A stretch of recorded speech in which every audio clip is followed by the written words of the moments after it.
The Final Diagnosis, Артура Хейли.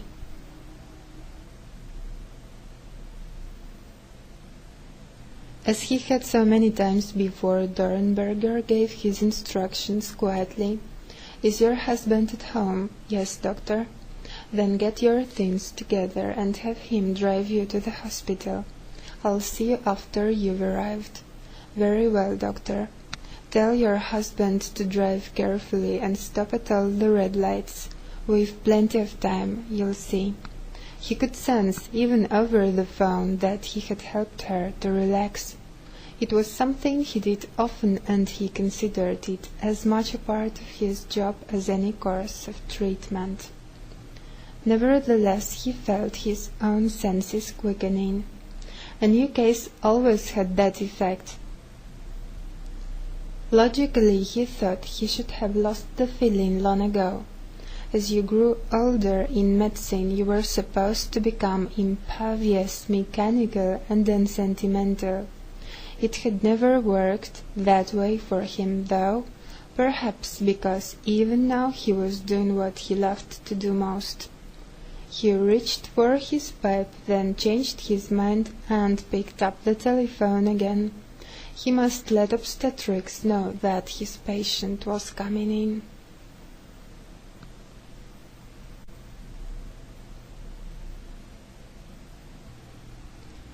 Chapter number 8.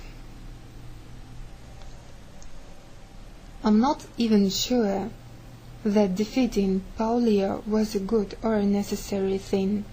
The speaker was Eustace Swan, founder of a department store empire, millionaire philanthropist, and member of the board of directors of 3 Counties Hospital.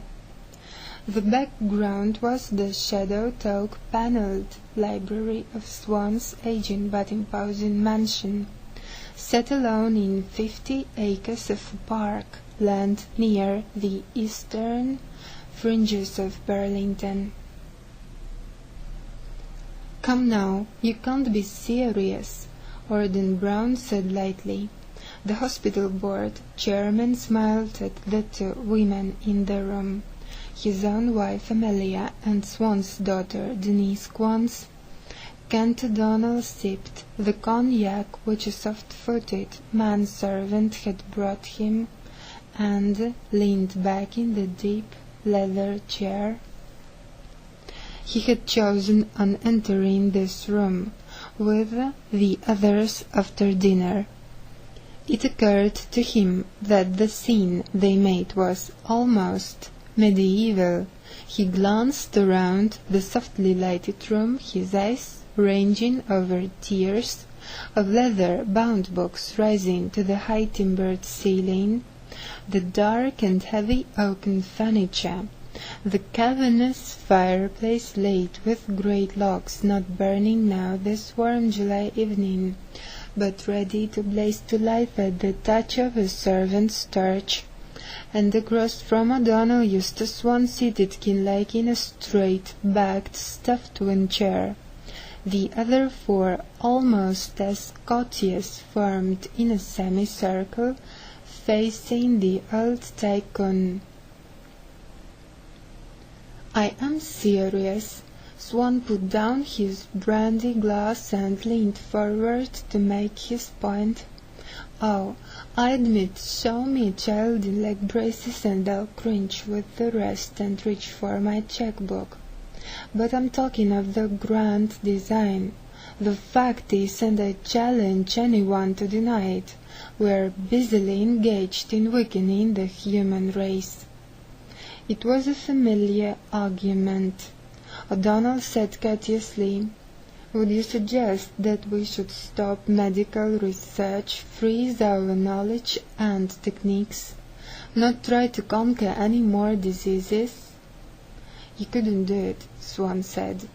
"You couldn't do it any more than you could have stopped the gathering swine jumping off their cliff." O'Donnell laughed.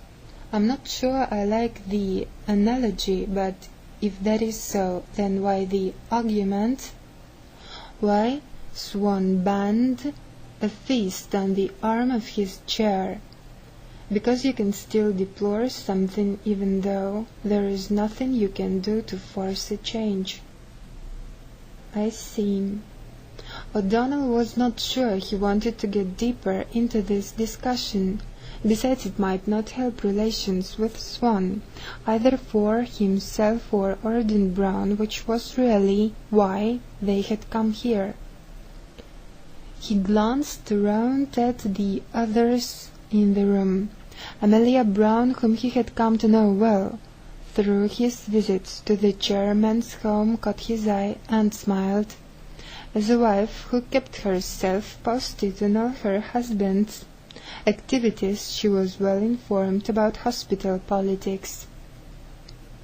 Swan's married daughter, Denise Squans, was sitting forward, listening intently. At dinner, O'Donnell had several times found his eyes traveling almost involuntarily in Mrs. Squant's direction. He had found it difficult to reconcile her with the daughter of the rugged, heart-beaten man who sat at the table's head. At 78, Eustace Swan still exhibited much of the toughness he had learned in the competitive maelstrom of large-scale retail merchandising. At times he took advantage of his age to toss out barbed remarks to his guests, though O'Donnell suspected that most times their host was merely angling for an argument. O'Donnell had found himself thinking, "The old boy still likes a fight, even if it's only in words." In the same way he had an instinct now that Swan was overstating his feelings about medicine, though perhaps in this case merely for the sake of being ornery.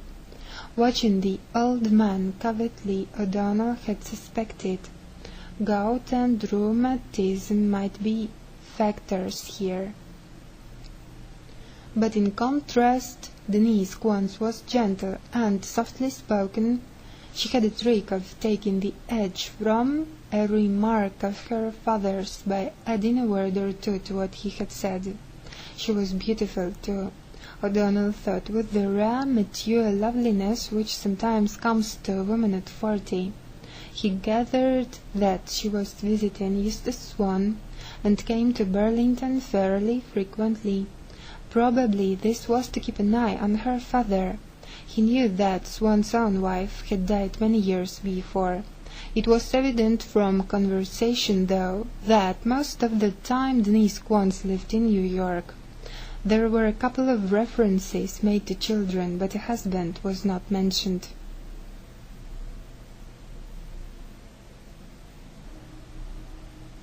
Page 96. Артура Хейли.